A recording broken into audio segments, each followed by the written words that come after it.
by the way.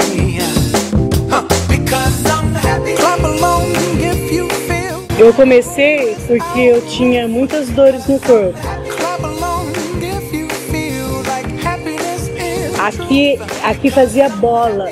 Esse joelho meu era desse tamanho. E não consegui resolver em médico. A filha falou, não, você vai fazer hidro pra ver se isso melhora. E eu tava gorda, eu tava com 95 quilos.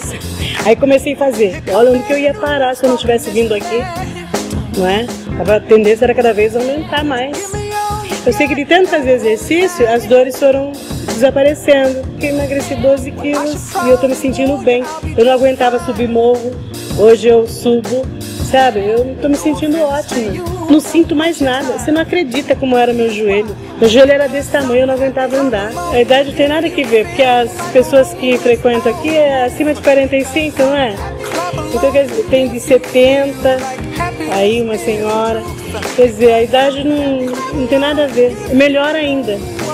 Porque você tá mais velhinha, mas você fica mais dinâmica depois, fazendo exercício. Começa a fazer hidro, você fica animada, você fica disposta para trabalhar, para andar, para tudo.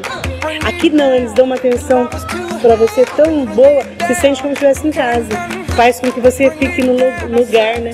E se você vai num lugar, se é tratada assim meio de lado, deixar de lado, você acaba não indo mais. Não vou parar nunca. Vou começar a fazer natação no mês que vem. A minha palavra-chave é disposição, porque eu fiquei outra pessoa.